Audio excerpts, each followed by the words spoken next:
Okay, you're listening to 91.3 Lagos Talks. It is 4:30, and on Thursdays like this, we get to take you into the office where we have conversations with human resource professionals. Okay, and today isn't left out. We have another exciting package of the office. Of course, you know that the office is a program that is proudly brought to you by the Chartered Institute of Personnel Management of Nigeria and Lagos Talks 91.3. Now, this evening, I will be speaking with another professional, a doctor at that.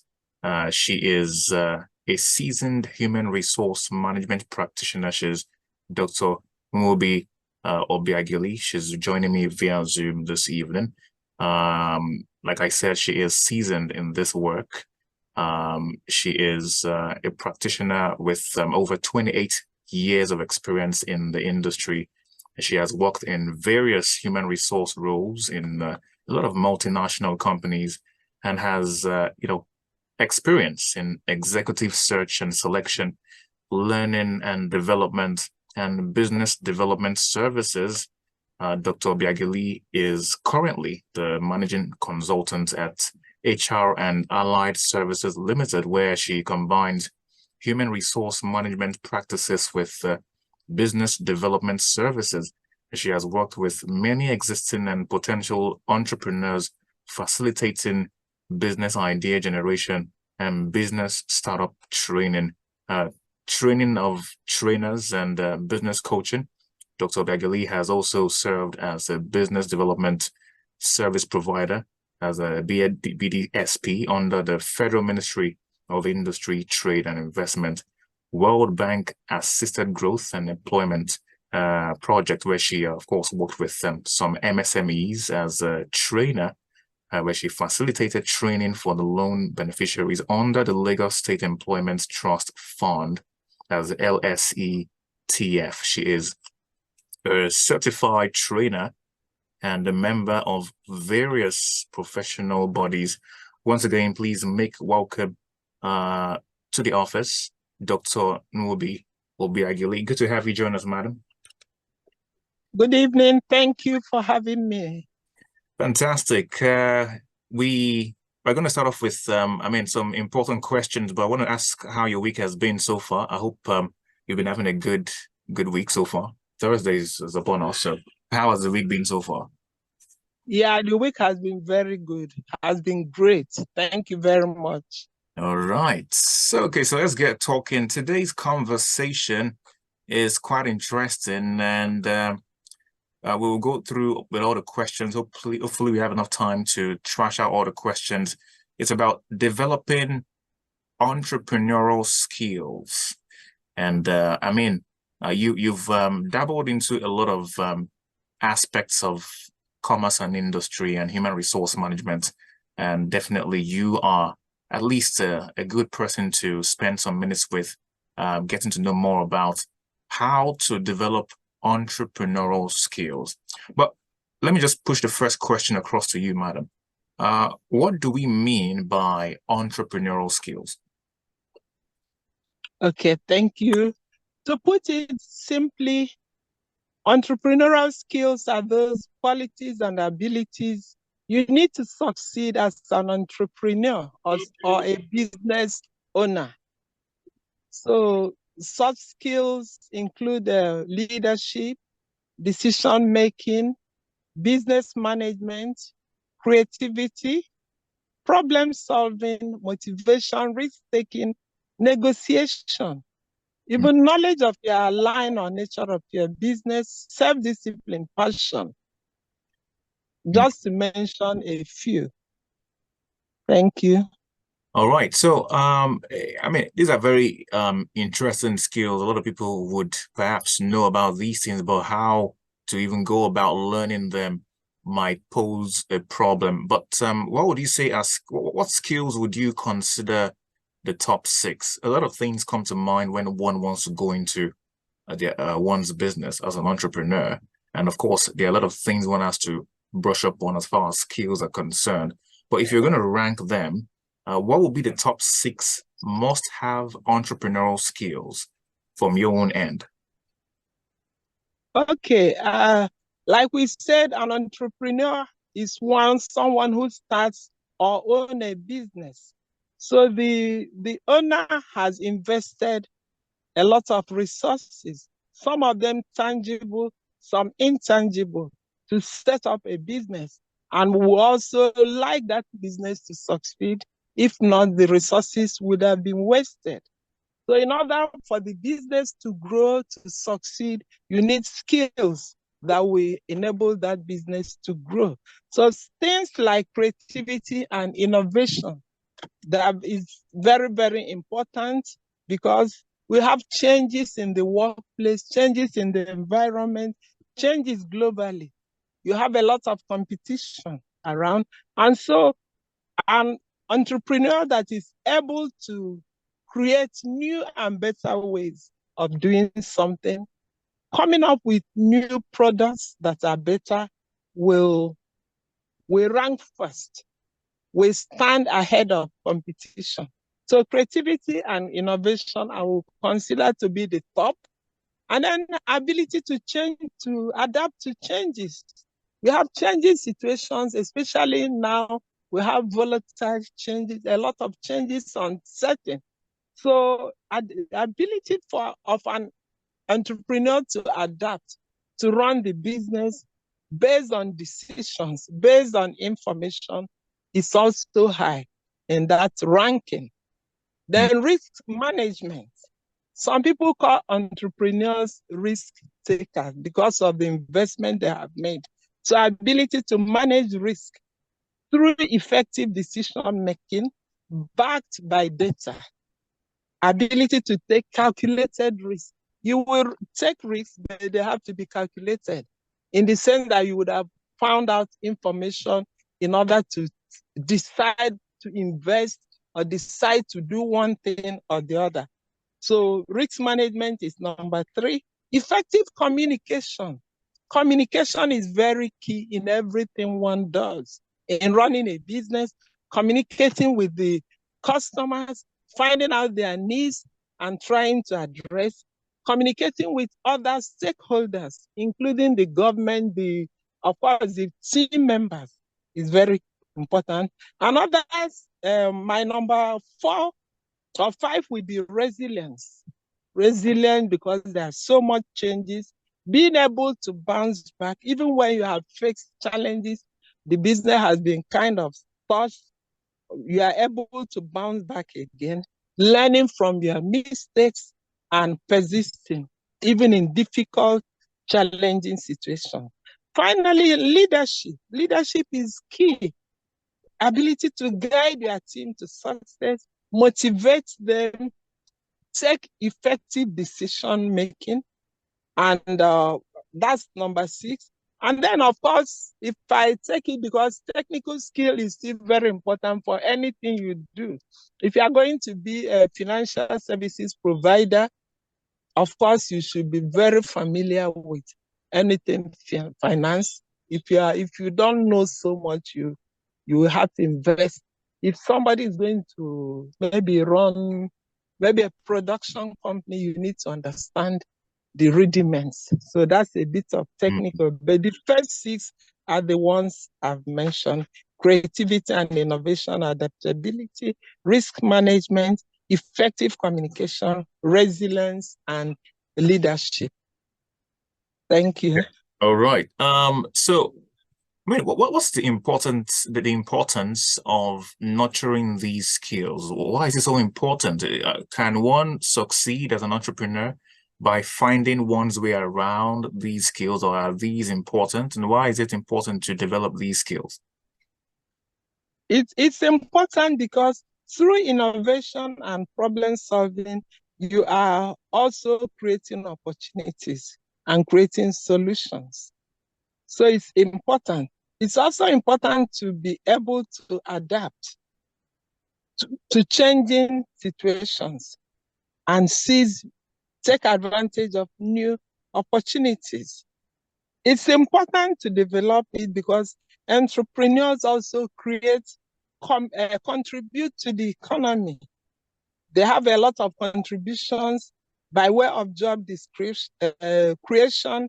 They drive innovations because entrepreneurs are known to adapt to technological changes from studies done in the past because it's easy for them, unlike large organizations where you have to have board meetings, make a lot of presentation before you, convince management that we should adapt to this, invest in this technology. But here the entrepreneurs, the line of chain of command is not much. The owner decides and goes for it. Once he or she has sought out information and discovered that it's okay, they will invest in it. And then it's also to nurture it also, it creates financial independence. If you're able to generate solutions to problems, you and identify customers who need it, who will pay. Eventually, it will lead to financial independence once the business is successful. Influence and leadership. Entrepreneurs have a lot of influence, successful ones at that. So you need those skills to succeed and be a leader in your sector, in your industry, even in the nation. Interesting. Okay. Okay. And then contribution to the society too. In many ways, they support, contribute and support the government in whatever they are doing. Thank you. Okay, you're listening to 91.3. This is Lagos Talks, and we are speaking with Dr. Obiageli this evening on developing your entrepreneurial skills. And she has highlighted quite a number of skills and even ranked up the at least 6 most important skill sets. Creativity, she mentioned innovation, adaptation, risk management, communication, resilience, leadership, just to mention a few. But Doctor, if we're going to look at Nigeria right now, I mean, we have a lot of entrepreneurs in Nigeria trying to establish their position in the marketplace, in the business terrain.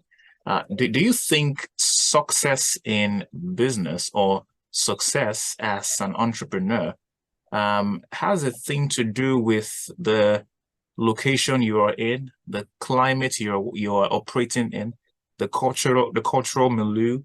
Are these also factors that could determine how successful an entrepreneur can be? The style you adapt in Nigeria, is it universal? Can you apply the same style in a place like France or in Italy if you are an entrepreneur?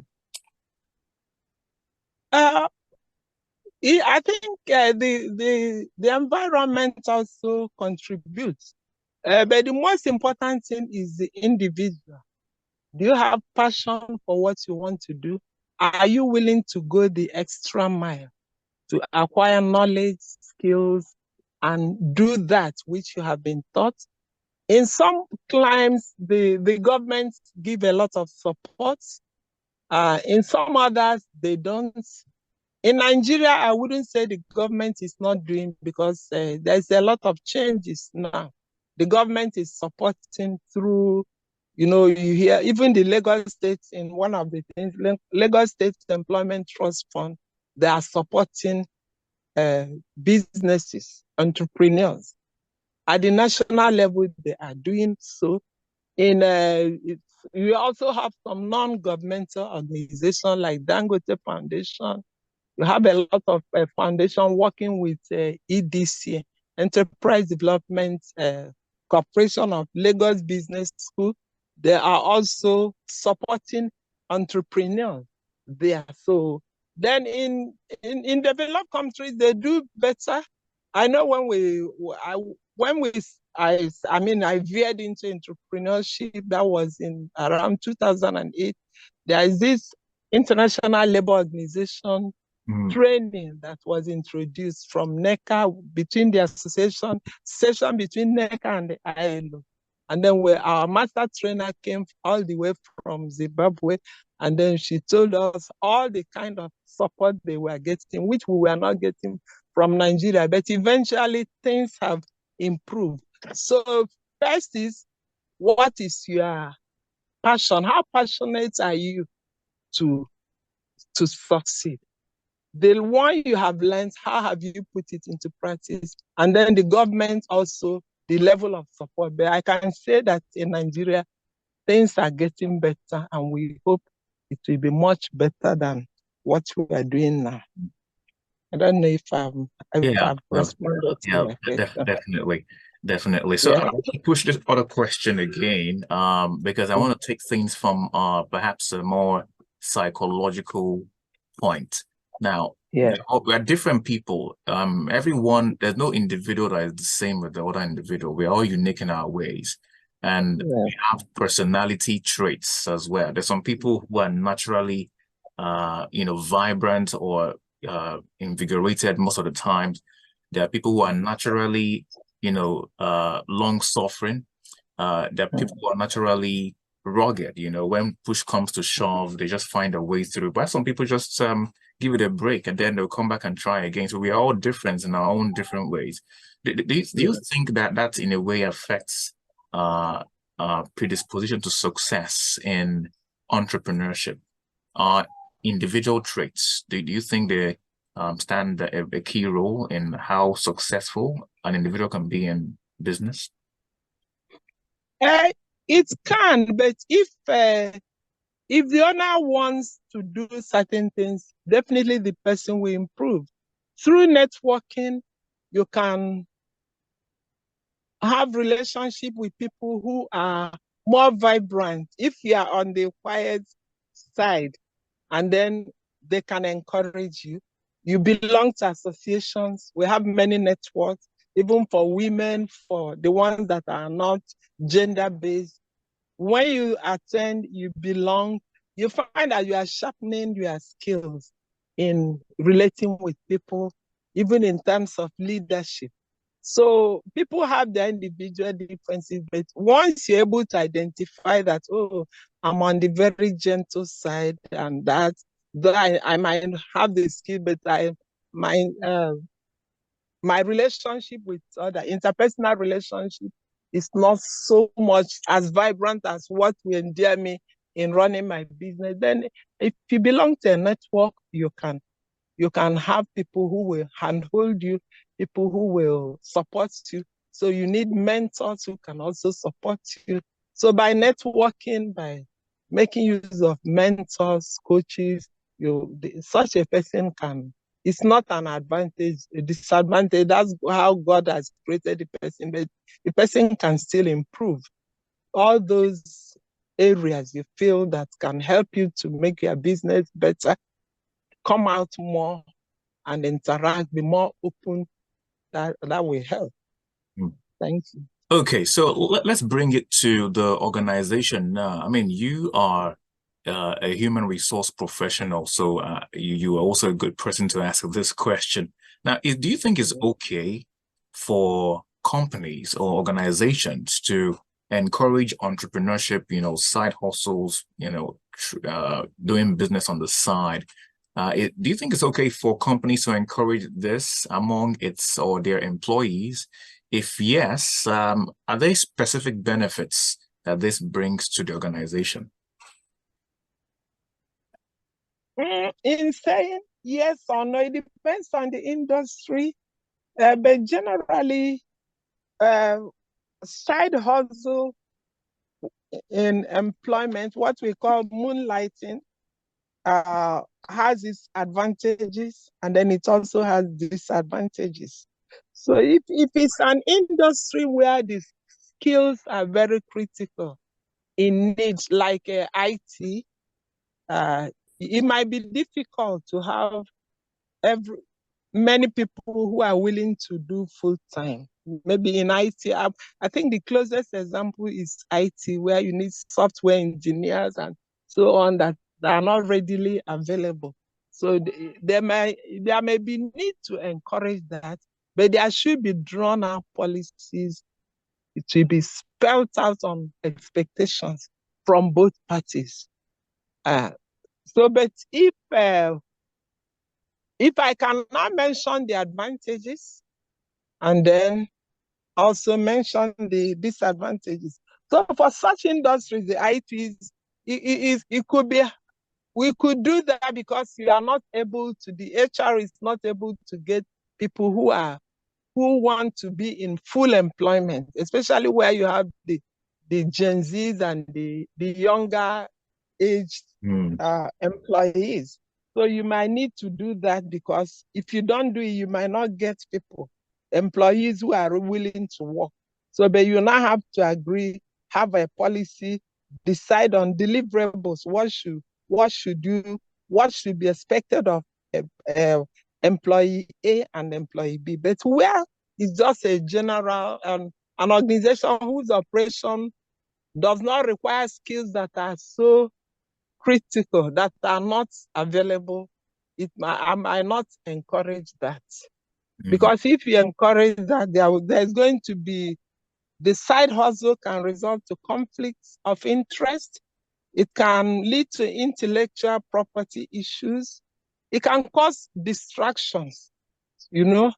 And then on the other hand, where you allow it, those people who haven't had their side hustle or who are moonlighting, they have experience, they have gained skills. Those skills are brought to bear in their work, even in the organization. So it leads to skill development because they are coming with skills they've acquired from their side, and then they're bringing it into the company. It can also lead to innovation because they have learned so much, they're willing to introduce, oh, let's do it this way. I have this, I practice this somewhere and it works. Can we do it this way? And then it helps in employee engagement because the staff are happy that they have their work outside. They're also working in doing their primary responsibility. They're making money. They are also happy because they are also serving, rendering solutions. Such gives rise to engagement. The people are better engaged. And then also it leads to talent retention, where you say no moonlighting. It's either you work or you leave. Some skills might leave or some talents might leave. But if you allow it, then the organization is likely to have more talent. The talent retention will be higher.